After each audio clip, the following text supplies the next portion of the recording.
Right, that should have solved the problem. There was a brief mic outage there, so I apologize for that. Uh, so, we should be okay now. If you can hear me, let me know. There is a slight delay between me, of course, saying this and you hearing me. So, okay, good to hear, or good to see, in fact. Right, it's October the 13th on a Friday, if you're in this part of the world. And we are back today to mainly talk about the Palestine-Israel issue. We're also going to be diverting back into the Ukraine issue. And we're going to be looking at some of the differences between the two. So I'll say hello, first of all, to all those who are in the chat so far. So Lavitz, all the way from San Francisco. Hello to Austin. Greetings to Mike, who's just west of the Mississippi. Hello to Munis. Hello to our comrade in Minsk, Irish Partisan. Hello to DE. Hello to Jay in Virginia. And my fellow resident of perfidious Albion, it's Peter. Hello to another Irish comrade, Morgan. Good evening to one and all.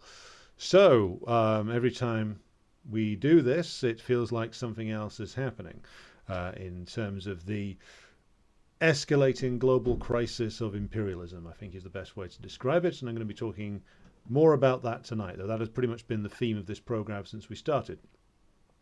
And it's interesting to reflect upon the disintegration of US imperialism, because that is actually what you're witnessing right now. What you're witnessing, of course, when you're looking at the various feeds coming out of Gaza, is barbarity on an enormous scale. It is the barbarity of imperialism. This is what it's always been like. And when I say the barbarity of imperialism, I will repeat what I have said before, which is that Israel is an extension of US imperialism. It has been for over 50 years now. Before that, it was an extension of British imperialism. There is no distinction between the two. The crimes of Israel are the crimes of the US imperialist bloc. And the role of Israel is absolutely crucial for the US imperialist bloc, as I've explained before. But I will begin because I was reading through the Popular Front for the Liberation of Palestine's Strategy for the Liberation of Palestine. This was first published in 1969. And there's a very good quote in there from this group and their analysis, which I want to read out to you because I think that this demonstrates very well the role of Israel and its integration into the imperialist system. And this quote reads as follows: "The revolutionary movement of the masses in the Arab world naturally aims at destroying Israel, because Israel is a force that has usurped a portion of this world and is a great danger threatening other portions of it. Consequently, Israel cannot but fight to the end any Palestinian or Arab revolutionary movement. Here imperialism finds itself in the best position in this part of the world, because through Israel it is able to fight the Arab revolutionary movement, which aims at eliminating it from our homeland, with Israel becoming the force and the base used by imperialism to protect its presence and defend its interests in our land. Such a situation creates an organic unity between Israel and the Zionist movement on the one hand, and world imperialism on the other, because they are both interested in fighting the Palestinian and Arab national liberation movement. Thus the protection, reinforcement and support of Israel and the maintenance of its existence are fundamental matters for the interests of world imperialism. This gives us a coherent picture of the enemy, which clearly embraces Israel, the world Zionist movement and world imperialism." And that's from the PFLP in 1969. And in all the years that have gone by since then, the situation has not changed all that much. I will come to perhaps some things that have evolved away from where the PFLP wrote that later on. But I think that the argument they put forward there is still very much in application today. I think it's become even more obvious that the alliance between US imperialism, the US imperialist bloc, I mean, I would use different words to describe the imperialist bloc there. They use the term world imperialism. I think that is perhaps a little bit too vague of a term. I would say it's the US imperialist bloc. The US is the one which makes all the decisions. And you can test that empirically, by the way, out in the world by looking at the way in which all of the messaging from all of the governments lines up. Look at the way that that absolute cretin Ursula von der Leyen and her friends are all flying out to Israel this week to do the solidarity tour. The Israelis even repeated the typical trick of the Kiev regime and set off an air raid alarm whenever their foreign guests are in town. Or maybe the Kiev regime got it from Israel. You saw that odious creep, James Cleverly, our beloved foreign minister, scuttling into a shelter earlier this week. They did the same for Ursula von der Leyen. I'm pretty damn sure that no missiles from the Palestinian resistance factions were anywhere near either of them. But I am damn sure that the Israelis wanted to give them a good tour. So they've all gone over there. They're all on message, banging on the table and saying, we support Israel with you to the bitter end, blah, blah, blah, blah, blah, etc. And the messaging comes straight from US imperialism. It's picked up by their various vassal states, and they are all behaving in the same way. They're all just taking their lead from the boss. The boss says it's a disgrace that the peoples of the United States or any of the imperialist countries get to protest in favor of Palestine, and they all follow suit. You see the French banning demonstrations, or trying to. One happened anyway in Paris. You see the Germans arresting a comrade from the communist organization in Germany who was trying to organize a demonstration in solidarity with the Palestinians. You see all of the organizations of the so-called left, other than some of the communists, fall into line. You see all the reformists fall into line. That idiot opportunist Sarah Wagenknecht and her crew have fallen into line behind Israel because, well, why is that? Is it just that they are politically weak petty bourgeois? Yes, partly. And it's also a reflection of the power of imperialism over not just the bourgeoisie of the vassal states, which is all Europe is, but also over, it flows downhill from there. The pressure exerted upon the bourgeoisie flows downhill to the petty bourgeoisie. And without an equal or stronger organized working class reaction, then the only thing that these petty bourgeois buffoons are going to reflect is the pressure from the bourgeois.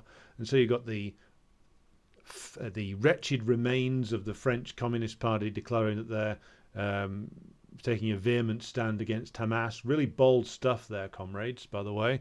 Really bold stuff. Heroically agreeing with the bourgeoisie of your own nation.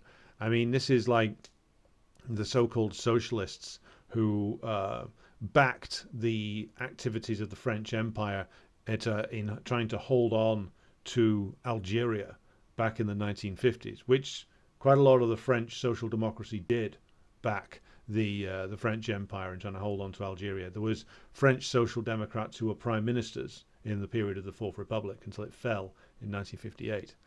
So to see the petty bourgeois leftists fall aside is no particular surprise. When the US cracks the whip, they all follow. But to return to the importance of Israel, as identified broadly correctly by the PFLP, the reason why they're all running over there, the reason why the US has sent a carrier battle group down there, the British, of course, need to feel important, so they're sending something. Maybe it's one of the aircraft carriers with no aircraft on it. The reason why the US is making such extraordinary threats, saying if you're thinking of taking advantage of this disturbance, then don't. Which is an extraordinary threat to make. I mean, you've got to ask, well, who is it directed against? Now, you could say it's directed against Hezbollah, of whom more later. It's probably directed against Iran, though, of course, how Iran can directly go to war with Israel is rather geographically difficult if you have any knowledge of the map. And it could be directed possibly against any of the other Middle Eastern, even the reactionary regimes, who are under an increasing amount of pressure to do something. And if they don't, then the further destabilization will follow. You've already seen in Oman the gigantic demonstrations against the actions of the Israeli regime, going up against the security forces of the Jordanian puppet ruler, who was installed, whose family were installed by British imperialism back in the 1930s, the Hashemite kings of Jordan. So they've always been a puppet of imperialism and remained some to this day. You've also got the Saudi reactionaries who are making noises that they're breaking off the normalization talks with Israel, but not really making noises about that much else. You've got Erdogan up in Turkey, under pressure from his own voting base, making a lot of noise, as he is wont to do. But you look at his track record on these type of things, he's not a man who actually follows up with any kind of real action. He's under pressure to say something. He said it. I wouldn't trust him to do anything more than that. And so this leads us to the other part of the analysis of groups like the PFLP, which is that the big problem, or one of the big problems in national liberation in the Arab world, was of course always Arab reaction, and the organic links between the Arab reactionaries, be they at the time they wrote that in the late 60s, the relatively small Arab capitalist class. It has grown significantly since then. The remaining remnants of feudalism, the dictators and their security apparatuses, who at the time in 1969 were, of course, in the case of Saudi and the Emirates and Oman and places like that, they're all very much tied to, at the time, mostly British imperialism. In the case of places like Oman, they're still very much organically connected to British imperialism. And the PFLP warned back in 1969 that the Arab reactionaries, the Arab bourgeois, will always prove treacherous because they, at the time, were very much incorporated into the US imperialist system. Now, there is an open question now, and it's a question worthy of dwelling upon, whether the Arab reactionaries today are any more capable of actually supporting the national liberation movement in Palestine. And this is a question worth dwelling on for a little while, because you could have, until quite recently, I think, just gone along with the same analysis that we'd had since 1969 and earlier, which is that the Middle Eastern reactionaries, the Saudi ruling clique, the Qatari ruling clique, same for the UAE, Oman, places like that. These characters were all still looking like they were completely embedded in the imperialist system, and that would never change. Now, we'd be foolish not to analyze some changes that have occurred recently, which is, of course, that the Saudis, via the mediation of the Chinese, did sign a reconciliation and a reopening of relations with the Iranians. So that is something of a change from the practice of the previous 40 years. There is, of course, an alliance of sorts between what's now, of course, a BRICS country in the form of Saudi Arabia and the Russians in the form of OPEC plus. So that is a change. The relations between the US imperialists and the Saudi state have declined. They've not snapped. The US still has military assets in Saudi Arabia, and I'm sure they'll be trying to use them to benefit the Israeli regime one way or another. So there has been an evolution in the Saudi capitalist class, the Saudi clique, ruling clique, certainly. They aren't quite as embedded with US imperialism as they once were. They have acted somewhat independently in certain circumstances. Now, does that mean they're any more of a reliable friend for the Palestinians in their quest for liberation? I would say dubious, but there does seem to be pressure being brought to bear inside Saudi. Now, of course, inside Saudi Arabia, Mohammed bin Salman's done a lot to shore up his position, but it will still rest upon a coalition that exists within the Saudi ruling family and the Saudi state. He'll have bases of power, people within his coalition who he needs to listen to, who represent certain strains of Saudi ruling class opinion. And it's clear that there are differing opinions on relations with the United States inside that circle. Otherwise, there wouldn't have been the rapprochement with Iran, and there wouldn't have been the deals they've done with the Russians in OPEC plus. And there's videos that leak out every now and again, more often than not, more often these days, of various princes in the Saudi state threatening the Americans with jihad.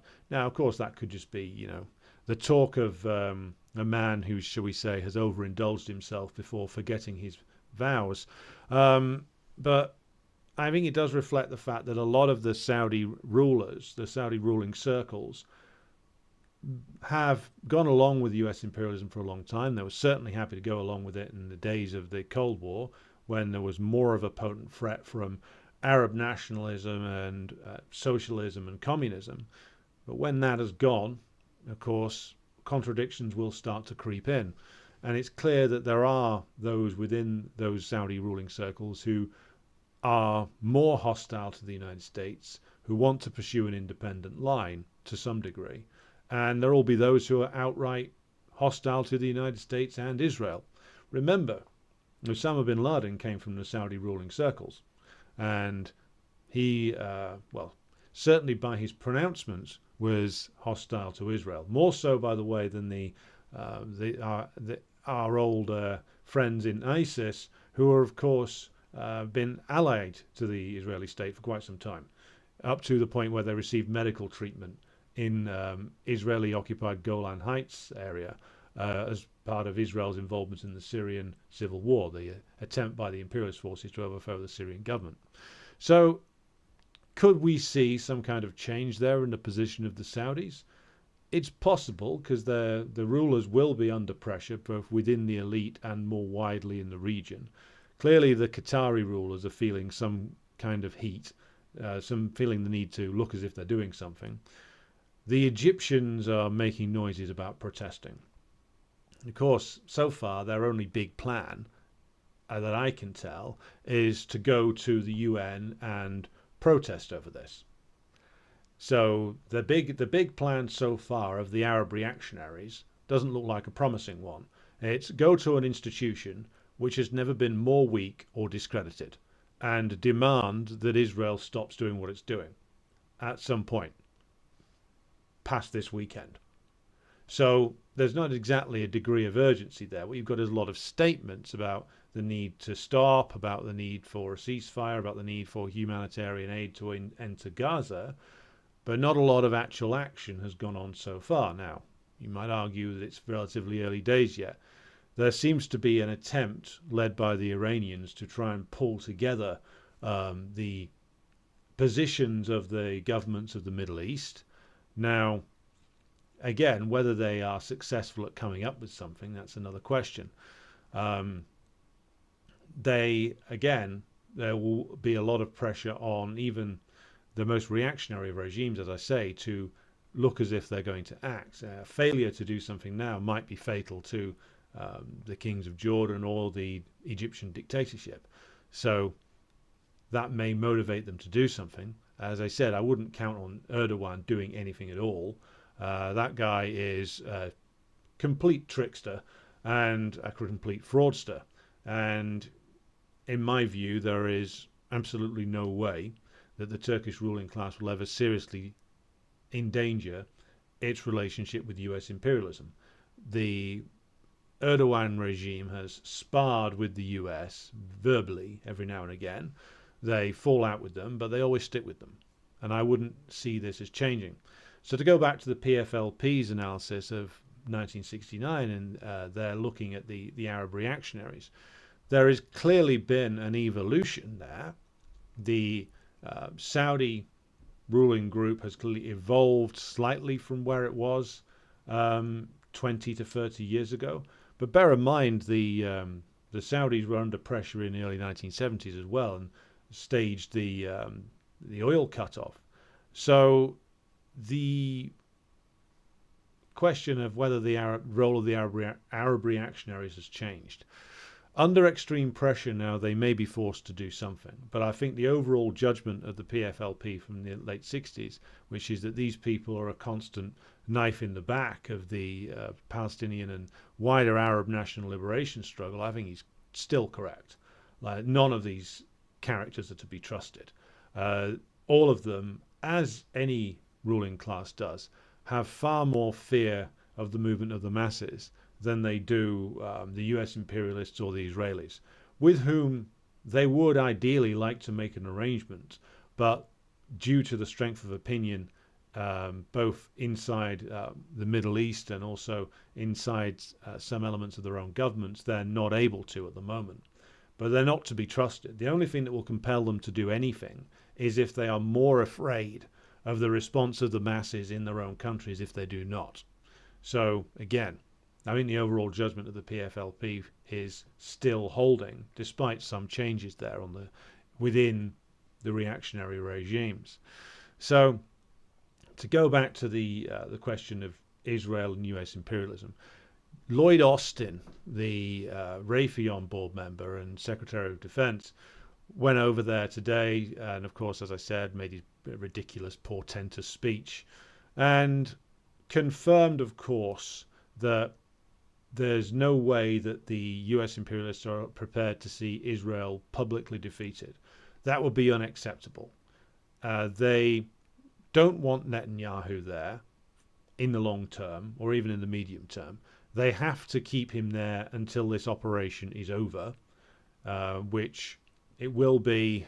I don't want to put a time frame on this, but again, there keeps being talk of a ground invasion and there keeps being a lot of atrocities carried out, but it keeps not happening because it's clear that there's a mobilization of opinion within the more serious elements of the state machines of certainly Britain, probably the US as well behind the scenes, to tell the Israelis that a ground invasion would be a disaster. There's more and more signs of that happening. We've seen the interview with the former MI6 chief. We've seen the article I discussed the other day from the former chief of the British Defence Staff, General Dannett. We've heard more Tory MPs speak out about the actions of the Israelis in Gaza than we've actually heard Labour MPs. In fact, the Tories were the first to do it. So there's clearly a body of British establishment opinion which is not keen on this ground offensive idea and sees it as having potentially ruinous consequences. So, interesting development there. As to whether the Israelis will take the plunge and do it anyway, again, I'm still to be convinced. I think that the favoured outcome still of US imperialism is an awful lot of barbarity, an awful lot of death, and then an attempt to calm things down and an attempt to put Israel back on a more stable footing by disposing of Netanyahu and his crew, whose opinion poll rating has dropped off a cliff, of course, since then. Netanyahu will be desperate to save his own behind, and that's why he'll want to go as all in as he possibly can. But to return to the point I opened up with, which is why this shows the decline of US power and US imperialism's power, the fact that the US has had to rush its personnel over there, they're rushing their European vassals over there, they're sending a carrier group down there, says that the Israelis are in the worst crisis since the early 1970s, possibly the worst crisis ever, because they were still, even after they got embarrassed and defeated temporarily by the Egyptians in 1973, they were still able to rally themselves and force the Egyptians back ultimately. And ultimately a deal was made. And I think this time, though, the crisis is deeper.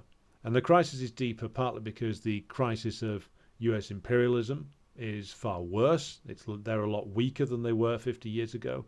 And Israel is weaker than it was 50 years ago. Now, there will be those who say, well, how can you say Israel's weaker? It's got more territory.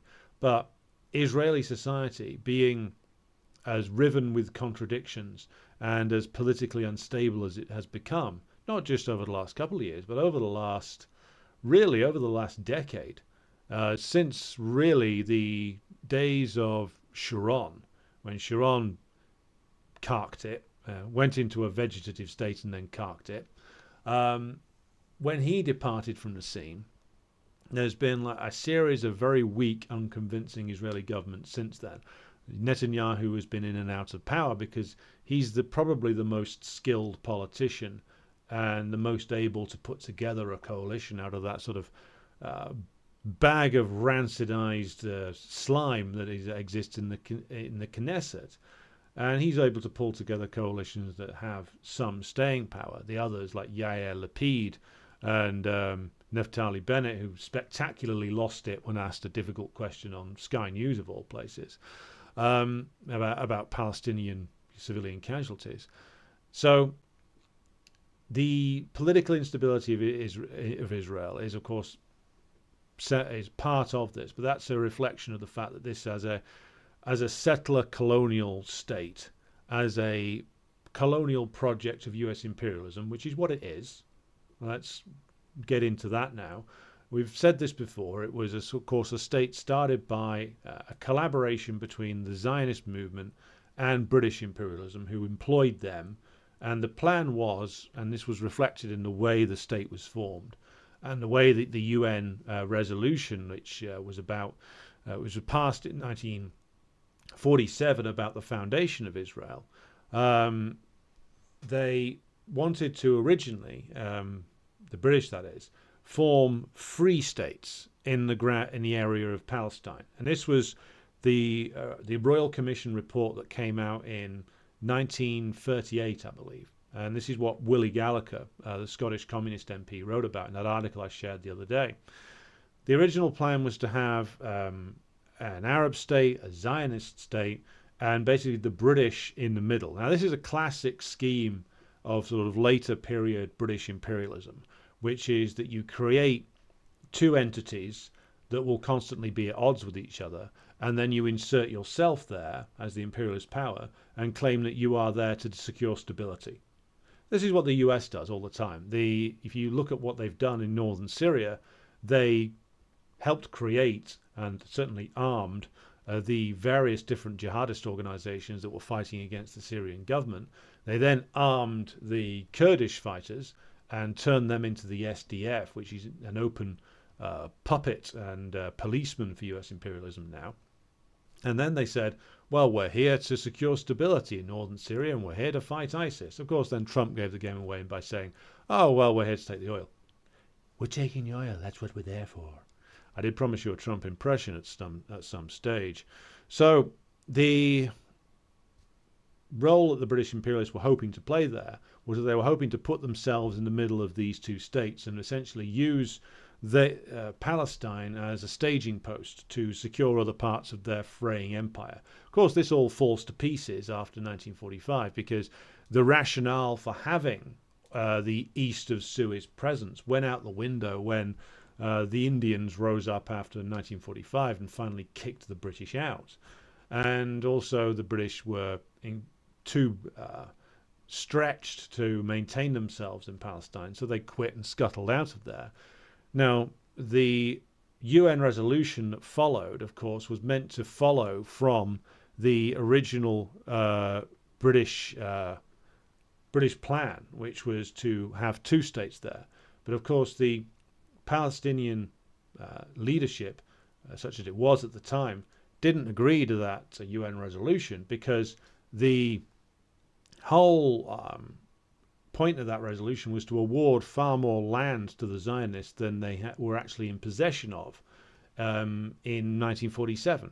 So they awarded over 50% of the land of British Mandate Palestine to the Zionists, and basically, even if the two-state plan had gone ahead in 1948 and the Arabs had agreed to it, they would have been agreeing to the dispossession of many, many hundreds of thousands of Palestinian families under the original UN plan, which is why they didn't agree to it. And then the Israelis, of course, rapidly agreed to it, realizing it was much in their advantage, and declared independence, and we know the rest. But, so the whole issue here, revolving around these various different plans for Israel, is that the imperialist role here was always going to be to use the new Zionist state to secure their interests in the region. And the PFLP quote I read out at the beginning is exactly right about this. And it remains it remains in that role to this day. And of course, in that role that it has assumed, and because it's been in that role for over 50 years in terms of the American empire having the dominant role in that relationship, with the British now playing a much lesser role, it has, of course, secured all kinds of connections with the US political system. That's why a Dumbo like that Congressman Brian Mast can stand in the halls of Congress in his IDF uniform. And of course, a lot of people in the US were looking at that and saying, well, why is he wearing the uniform of a foreign state? Now, I would argue that's the wrong way to look at it. He's not wearing the uniform of a foreign state. He's wearing the uniform of a US colonial army, which is what the IDF is. Him wearing that uniform in the halls of Congress is no different to a British MP turning up in the uniform that he might have worn for the Australian army in World War One, or the New Zealand army, or the Canadian army. That's the same, roughly the same relationship. It's a settler colonial enterprise, a genuine one. And so therefore the American citizens who go over there and serve in its army basically are playing the same role that British nationals did when serving in the officer corps of the colonial forces. That's the same role. And so when you get the arguments from like Ben Shapiro or the various clowns and the US right saying this war is our war, they're actually right about that. The Israel cannot exist without the United States. You already see the immense amount of effort the US is already having to put in to resupplying the Israeli Air Force, to resupplying the Israeli army, to propping it up politically. Because the reason why I think that the US moved so quickly and so strongly to endorse whatever plan the Israeli government came up with was because I think there was a genuine fear inside Washington that due to the success of the surprise attack of the Palestinian fighters, who, as far as we know, have all died in battle, that there was a very real risk that the Israeli state itself would become destabilized. That's why they've reacted in the way that they have, the imperialists, that is. That's why they're steaming battle groups down there. That's why there's visits from every US official possible to be with Netanyahu, a man they still despise, by the way. That hasn't changed. But I think there was a fear that the Israeli government itself could become very unstable, and they needed to shore it up in any way they could. I think that the shock value of the attack of the Palestinian armed forces was very, very significant, and hence why the US has had to scramble support for the flailing Netanyahu government. And that's why, of course, it has to be explained properly.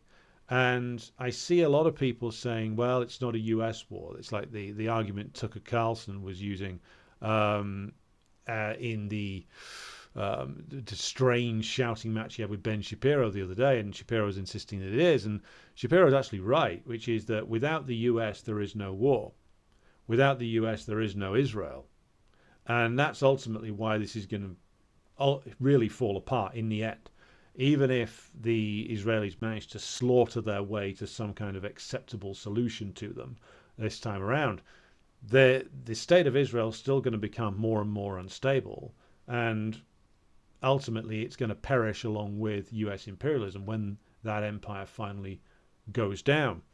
But to properly explain it to people, we have to understand that Israel is not an independent state. It's a US colonial enterprise that is essentially just a giant armed camp in the Middle East that acts at all times in the interests of US imperialism. And that is why they've moved so quickly to shore it up. So that's what we need to understand, and that's how we need to explain this.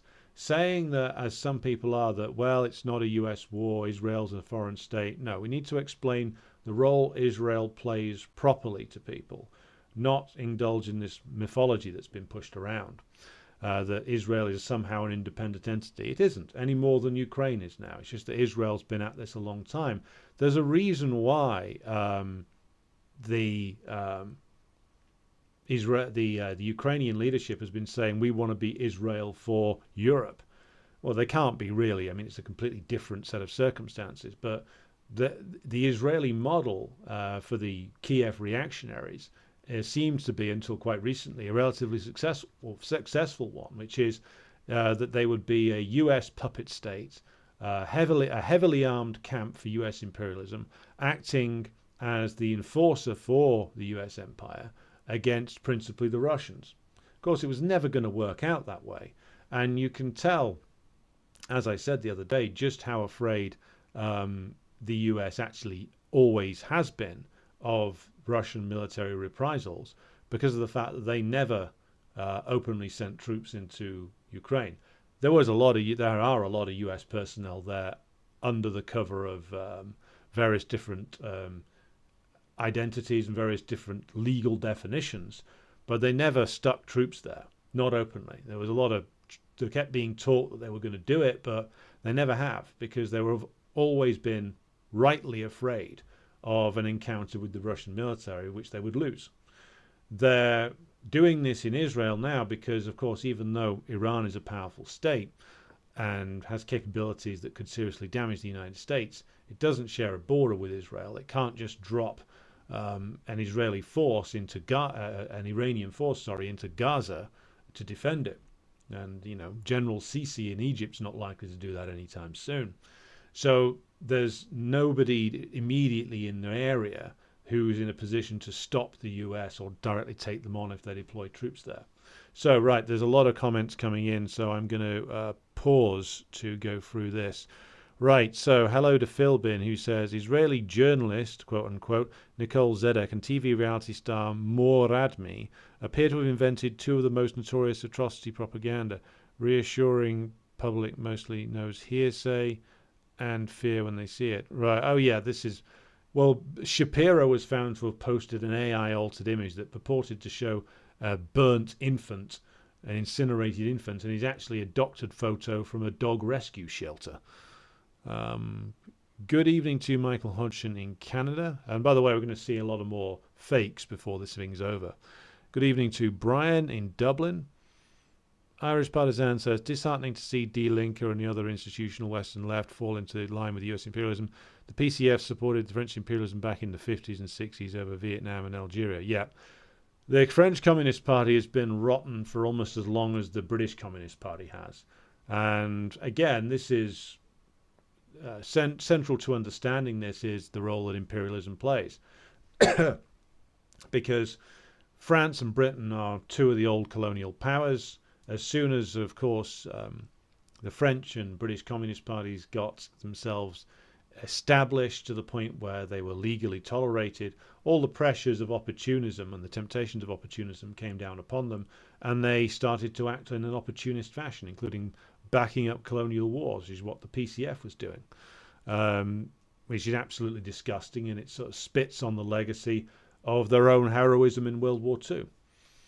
So it's no surprise the remains of the PCF are absolutely abysmal now. Die Linke, though, can't be thrown in the dustbin of history fast enough. What a despicable mess of an organisation. What a despicable mess most of the European left is, truly. Right, Philbin says, to delight Zionist toadies, I've been using alternate titles for Hamas. The 06 electoral name, change in reform list, or just government in Gaza, gets them going and undermines effort to divide. Interesting tactic. Make a note of it. Austin says, US government is most likely to transferring 3,000 Marines to be offshore with the carrier group. Has also said if Hezbollah enters, they will assist attacks against them, which would be a disastrous move. Yes, I'm sure it would be disastrous. I'm sure the Hezbollah has some very unpleasant surprises for any US forces that get deployed, including, I would guess, some forms of air defense. They'll certainly have those. There's an awful lot of them probably coming on the market from Ukraine, and I'd be very surprised if some of them hadn't found the way to Hezbollah, or also that the Iranians may well have provided some kind of air defense capacity for the Hezbollah forces. Interestingly enough, there was a exchange of artillery between the Israelis and the Lebanese army, not even Hezbollah, the Lebanese armed forces today. for the first time apparently in 56 years. So that is an interesting development. We will see where that goes. Irish Partisan says the left in Israel has been reduced to about 8 MPs, 3 from the Labour Party, 5 from the Communist Party. Yeah, the Israeli Labour Party might have the distinction of being even worse than the British Labour Party. They're probably about the same. Israeli Communist Party, I'm not as familiar with as I should be. I need to read up on them as to their exact position. I believe they work with the bloc of Israeli Arab MPs. Correct me if I'm wrong about that. Irish Partisan says the Trump impression makes you sound like Kyle Kalinske. Jesus, well, I'm never doing that again then. Fucking hell. Genable21st says the US shows up in land means Yemenis will be fighting with the Palestinians. Lebanon and Syria are already being bombed by Israel. Yes, indeed. Lebanon and Syria are already being bombed by Israel. Bashar al-Assad said something interesting today. He issued a statement basically urging the rest of the Arab leaders to hurry the fuck up and make a decision. So clearly there's some bargaining going on behind the scenes that we can't see. But Assad's position on this is fairly clear. Of course, the Syrians want to reclaim the Golan. Whether they've got the military capacity to actually do much about that themselves is an interesting question. Maybe the role that Syria plays is a transit point for forces from Iraq. Who knows? Right. Is it possible for the events in Israel to be regarded as a false flag, asks Georgi. No. I have explained this before. If the Israeli regime decided to indulge in this, but with the best explanation that I have seen about this is that Netanyahu and others knew that it was coming and let it happen. And the whole thing is, it hinges upon the idea that Netanyahu would be somehow in control of the process that followed. And it's clear that he hasn't been. It's clear that the scale and shock of this fundamentally destabilized his government to the point where there was some very real fears on behalf of the imperialists that some kind of internal implosion could happen. So if he did engage in that, then he's very, very stupid. And it's the kind of trickery that looks like it's appealing to see everything as part of that, as part of some kind of devious plan, but the Israeli government can't even keep secrets particularly well anymore. They all hate each other. Even the people in that coalition hate each other. And they're all leaking constantly to the Israeli press. So no, I don't believe it can be regarded as a false flag. Just want to say it's not a war by definition. Palestine is not a nation, nor a state, no military, etc. Well, yes, that's correct. The Israelis have declared a state of war against a non-state. But then again, the Bush administration declared a state of war against terror as a concept and pushed through the authorization of the Use of Military Force Act or instrument through Congress, which is still there, unrepealed 20 years later. So you can get away with doing that kind of thing. Yes, both the Electronic Intifada and Grey Zone live streams today very informative. Very true. Says David Green. Not sure if it was mentioned before, joined late, but I heard Qatar is threatening to cut gas to Israel. I keep hearing that. I keep hearing also that they may well be cutting off gas to the Europeans. I also heard that the Germans were demanding that the Qataris back the Israelis, which strikes me as incredibly short-sighted on the Germans' behalf. But there you go. We're not exactly dealing with an imperialist system which is acting rationally because it's in decay. So we'll see if that comes to anything. Blaze says, don't think terms like despicable as descriptors of ideological inconsistencies are useful. What structural antagonisms manifest themselves as that discontinuity is the question. No, I do think they are useful because if you read the works of Lenin, Stalin, others, or Marx and Engels themselves, they're full of very colourful descriptions for the likes of Lord Palmerston or Adolf Thiers or various others. I mean, if you want to read a really good page of Karl Marx insults, read his description of fear following the crushing of the Paris Commune. It's a magnificent just stream of invective, and that's excellent writing on Marx's behalf, and it helps make his point regarding the nature of fear and the nature of the French bourgeois. So I reject your criticism. Austin says the Israeli communists are a part of the joint list with the Arab parties in Israel. They support a one-state solution, which ultimately the solution that is the only real solution is the one-state solution. I mean, the Russians and the Chinese and, of course, the regimes in the Middle East are all saying they support the two-state solution.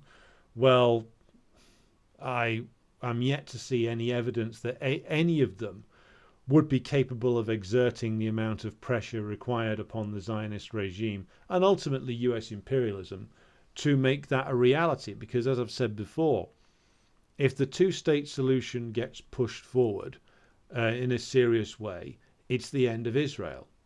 If it ceases to be an aggressive expansionist settler colonial state, the Zionist regime loses its whole rationale. Or if you think the contradictions that are blowing up within it now are bad, imagine how bad it would be if the Israeli government was compelled to agree to the two-state solution. It would disintegrate. All the class contradictions, ethnic tensions, inner religious tensions would all blow up, and there would be no outlet anymore for it to use as a safety valve. So why on earth would the Israeli state, when it is still backed up and will continue to be backed up by US imperialism, why would they agree to that plan? Even if the Russians, the Chinese, the Saudis, the Turks all put it forward and all go to the UN and make a nice speech, what good is that going to do? How is that actually going to stop the Israeli assault on Gaza? It's not. Because fundamentally, you have to ask yourself this question. Are the Russians, is the Putin government going to take any risks over this? I don't think so. Is it the case that the Chinese are going to take any risks over this? I don't think they are going to do that either. They've got their own concerns. Are the Saudi and the Qatari and the Turkish reactionaries going to force the Israelis' hands? No. They're going to make a lot of noise and then probably do nothing. And so the two-state solution, everyone puts it forward. I think everybody knows, including those who put it forward, that it is a non-starter. And also it is a non-starter for US imperialism because, again, without the Israeli regime being there and playing the role that it does, then it is, if it was just a state within the 1948 original borders and this two-state solution was implemented, then they lose their armed camp in the Middle East. They lose this aggressive, belligerent settler colonial state that creates chaos and acts in their interest. And therefore, what would be the point of US imperialism backing that solution? There wouldn't be one. And again, I go back to this. US imperialism is the only voice that counts in Israel and will continue to be the only voice that counts in Israel. And the only way this changes is if either Israel implodes or US imperialism cuts the money off and cuts the support off, neither of which is on the cards right now. I don't say this to try and depress anybody. I say this to say for us to try and reach a realistic assessment of what is going on now. Now, of course, under extreme pressure, these Arab reactionaries may be obliged to do something drastic. Quite what, we don't know yet. It may be that the war expands. It may be that the tensions on the border with Lebanon do blow up and a war between Hezbollah and Israel becomes a reality. I think that the US imperialists will be telling Netanyahu and the Israelis very firmly not to do that. It could still happen anyway. We might reach the point of where this is not possible where it's not possible for the US imperialists to truly control this anymore.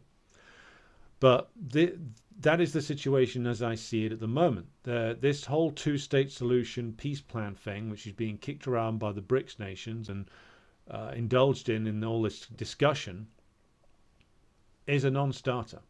Again, there is only truly one way out of this in the end, and that's going to be the one-state solution. Now, unfortunately, it looks as if there's going to be an awful lot of bloodshed and an awful lot of chaos and destruction before we get to that point. But what is happening now is that Israel is the crucible, moving from Ukraine, of the decline of US imperialism. Remember that PFLP quote I gave at the beginning says that Israel will fight to the bitter end. It will fight to the bitter end till either it splits apart under either a combination of internal and external pressure, or the US backs out. Again, neither of that is on the cards just at the moment. We will have to see where things go, and of course the masses of Jordan, Egypt, Lebanon, even in Saudi Arabia, even in the Gulf states, are going to get a vote on this. So none of this is certain, but we must be aware of the fact that we are dealing with a collection of reactionary Arab states who really don't want to put their business interests out of joint at the moment. Okay. Morgan says, Qatar, the backward authoritarian murderer of construction workers trying to leverage Western nations to not greenlight the wiping out of Gaza. Perhaps they will civilize us yet. Well, when you put it like that, it sounds like an unbelievable prospect. Munis says, doesn't that just prove the short-mindedness of these whack-a-mole politicians of our current era? Netanyahu. Netanyahu's a lot of things, an awful lot of things, but I don't think he's quite foolish enough to engage in this kind of madness. Because, again, there's absolutely no guarantee as to how this is going to turn out if they send the Israeli army in there. It will, in the end, it will be the end of him. And my doubts over this relate to the fact that the way in which this has gone down, it's gone down in a way that none of the imperialists would have wanted, and Netanyahu definitely wouldn't have wanted. So I would discourage anybody from seeing it that way. This is a work that has been constructed by the resistance of the masses of the Palestinians, and we are trained from birth to view our rulers as in the imperialist countries as all powerful and all seeing and all knowing, and they are not. They are not. They get caught out and their own schemes blow up in their faces all the time. And they get caught out by the movement of the masses all the time. Every time they think they've got control of something, a new contradiction explodes, a new antagonism explodes. They're not all powerful and all controlling. They are representatives of a weakened, flailing system that, as Jake Sullivan said, thought it had secured Gazan and more wider Arab acquiescence to Israel, only to be incredibly surprised. And look at how the movement of the masses has blown up in Jordan and Egypt and Lebanon as well. Again, like the imperialists would really not have wanted that, nor would the Arab reactionaries, nor would the Israelis. So this is proof of how the reactionaries fall down, the imperialists fall down, because they don't understand the role of the masses in pushing history forward. And that's something that we, as communists, must understand and embrace. Right.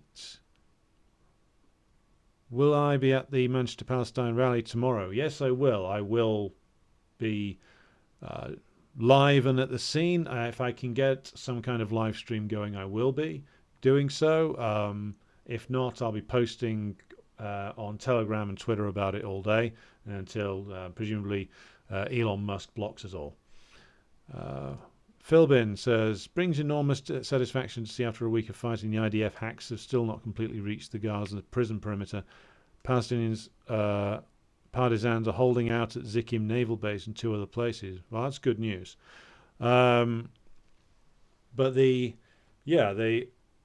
They haven't gone in because they know very well what's going to happen when they do. Then they'll, as somebody pointed out, by the way, it was on Twitter, I believe, that they'll send in the soldiers they regard as the most worthless first, and that'll be the soldiers from Ethiopia. That'll be the people they regard as the lowest of the low, and they'll send them in and see how they do. If they do send people in, there seems to be a big row going on within imperialism's centers of power at the moment about that. Because again, they know the senior officers, not just of Israel, but America and Britain and France, they all know what's going to happen. And they know that the Palestinian resistance has planned for this. And if Netanyahu ends up with thousands of dead on his hands to no discernible benefit, then not only is he finished, he'll probably have to go into exile somewhere. So again, like, this is what is being done to Gaza is a horror, and you have to see it properly as this is the true face, not just of Israel. This is the true face of U.S. imperialism. Again, this is the U.S.'s war on the people of Palestine, a war that's lasted a long time now, a war waged by British and US imperialism with the Zionist proxy. And the proper way to see it and talk about it is that this is their war. It's the war waged from Washington and London. And again, we have to educate people in our own nations as to why that is and what role these governments are playing. Netanyahu just is able to act as he does because he acts in their interest. He knows that, and the US knows that. Right. Hello to Ash, who's missed most of it, but I join you in saying I'm saluting the resistance of the Palestinians. Yeah, a more courageous group of people it will be hard to imagine.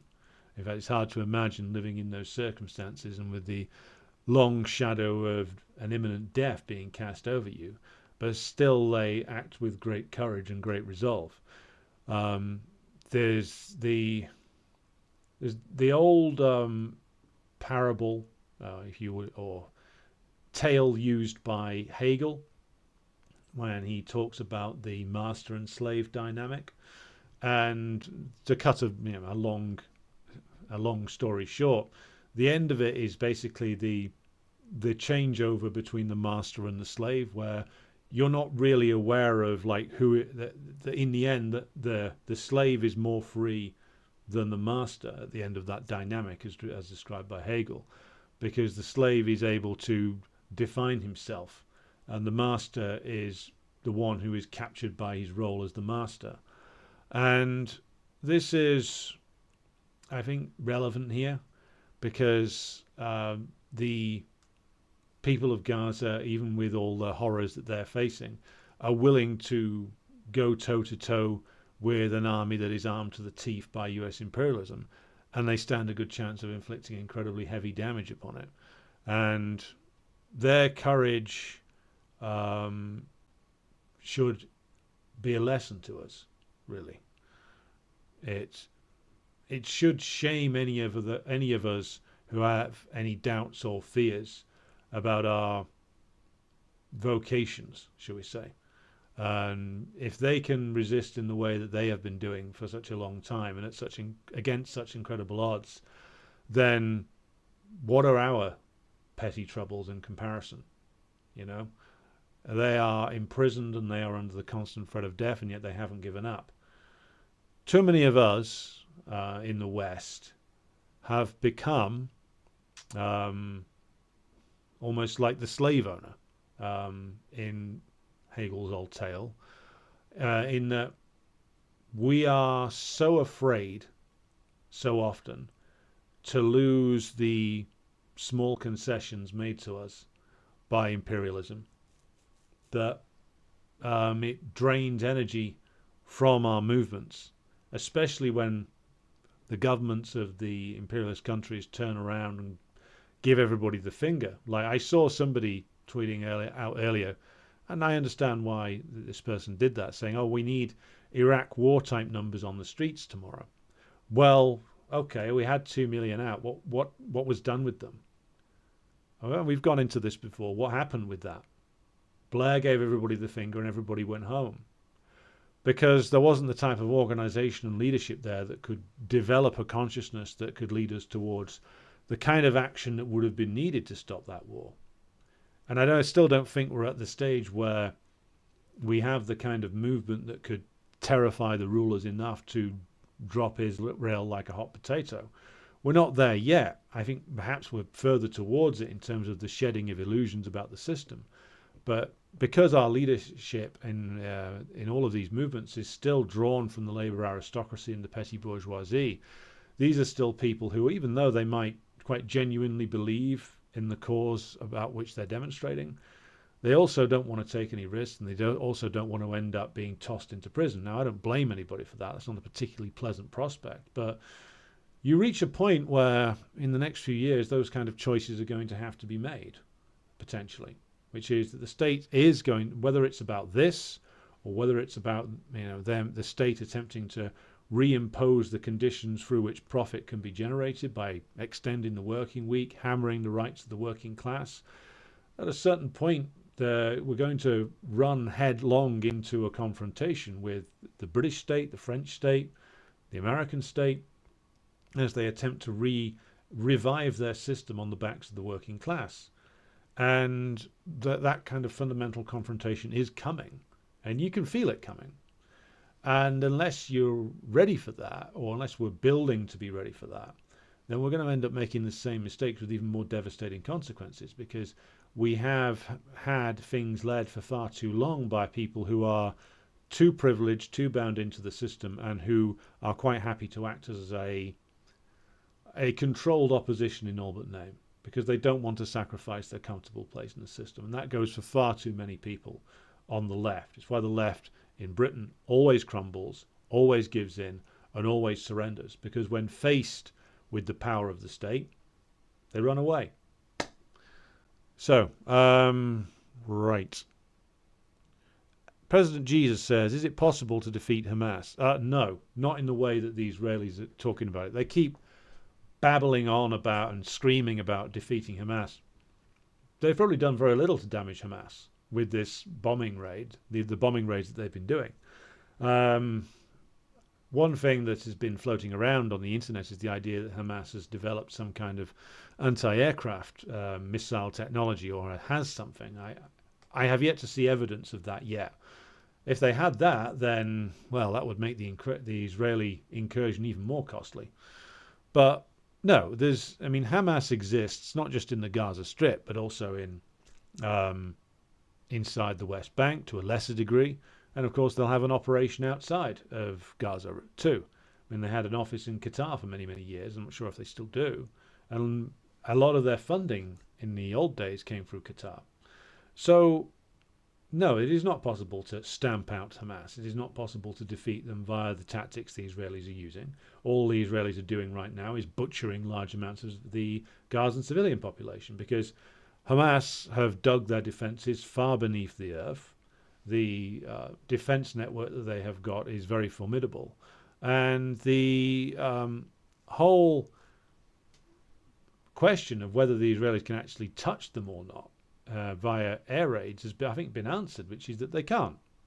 And again, the Israelis know this. They know that what they're doing is trying to cover up their revealed impotence, but they're doing it anyway, because this is how the Israeli government operates. It has to present a gigantic stack of Palestinian corpses in order to retain its credibility.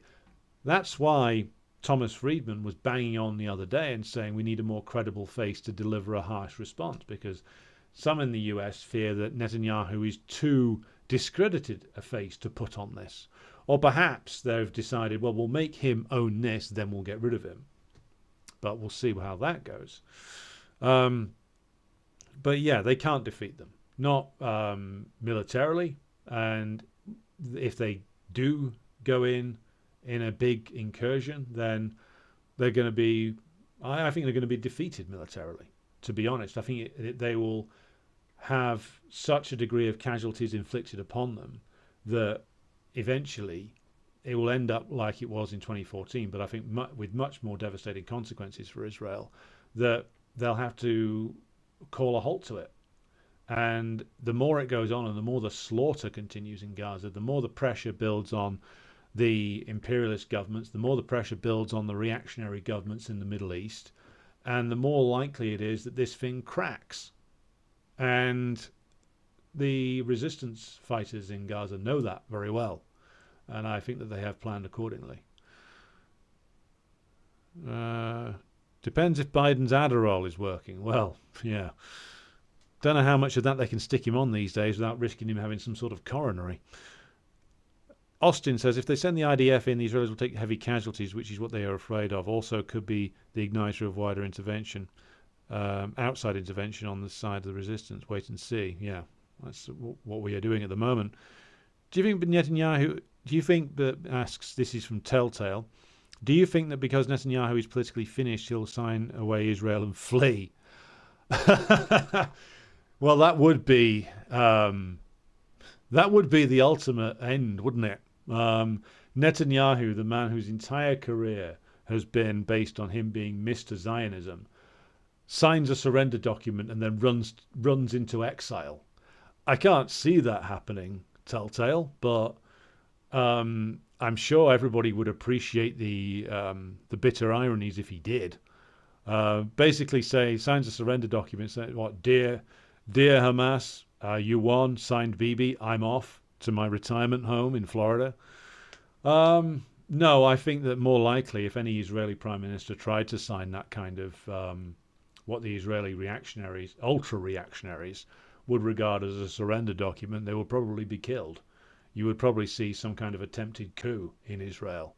You would probably see a civil war in Israel, which is, again, one of the things that the US imperialists, I think, are afraid of. They're afraid of the Israeli state disintegrating, which I think there is a profound risk of. And again, to reiterate the point, that's why they're piling in there with big names. That's why they're sending all the European vassal states out there. That's why they're doing all of this performative stuff, because A, they've been shocked by it, and when the imperialists are shocked by what they regard as an inferior force, they lash out wildly, which is what they're doing now. But they also are afraid that the Israeli state might start to turn in on itself, and so they're desperate to prop it up. That's why Zelensky has basically been sold down the river, and you're not hearing a lot about Ukraine now. The Ethiopian Israelis are 735% more likely to be in prison, but Israel is totally not a racist regime. Yes, and remember they shot dead a load of Eritreans just before this whole mess started, or escalated anyway. So yeah, the Israeli regime is, of course, a deeply racist state, even towards other Jews. So the Zionism has always been a deeply racist project of the certain elements of the Jewish bourgeoisie. And we know how, and the Jewish bourgeoisie, by the way, drawn mostly from Europe and North America, and we all know how those people regard, the lower orders anyway. And they wouldn't regard Jews they regard as racially inferior as much better than any other form of darker-skinned person, would they?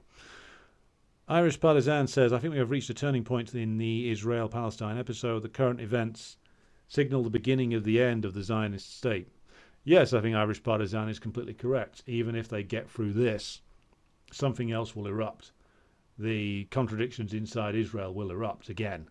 The US empire is visibly in decline, bringing us to, of course, the question of Avdiivka in eastern Ukraine / soon to be Western Russia. Avdiivka, of course, being a very heavily fortified area that the Ukrainians have kept hold of throughout the special military operation. And they are now looking at losing that. There's a big Russian advance in the area. The Ukrainians are throwing everything at trying to keep hold of this thing.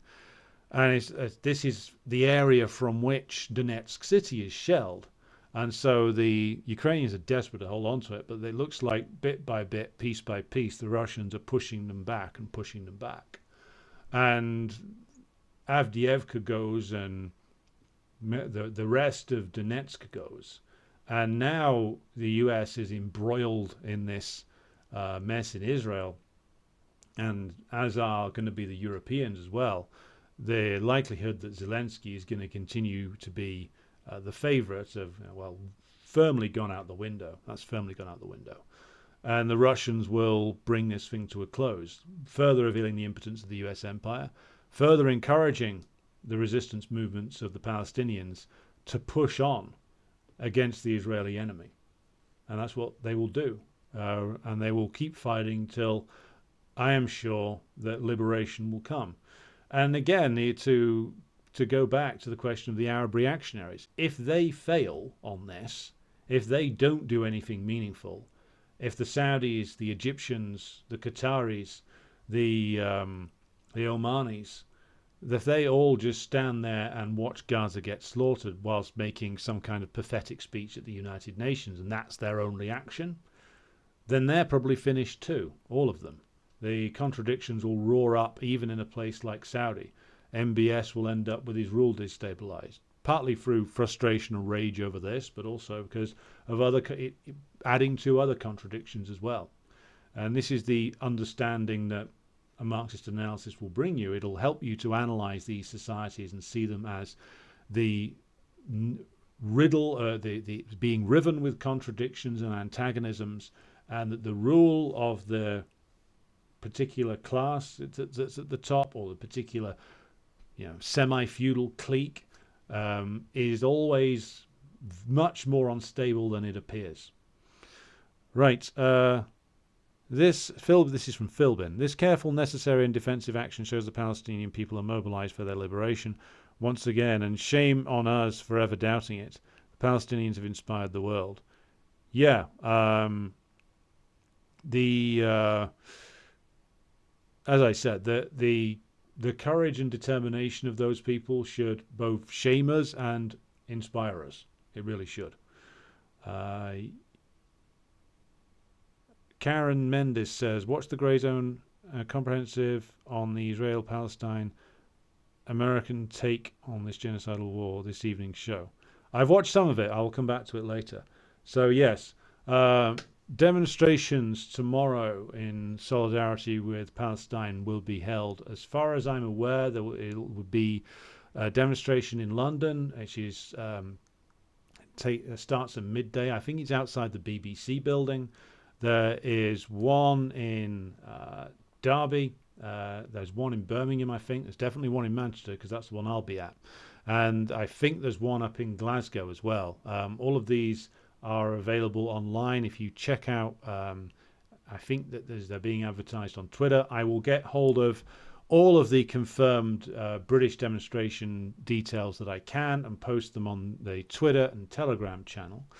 I will be back with you with an update tomorrow following the demonstrations when I get back, providing I'm not arrested and tossed in strange ways for having unacceptable opinions. But I will update you accordingly. Until then, I will bid you adieu and say good luck and solidarity to all those attending the demonstrations tomorrow. And I will return to you same time tomorrow, same place. Solidarity, everybody. Fidari,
You know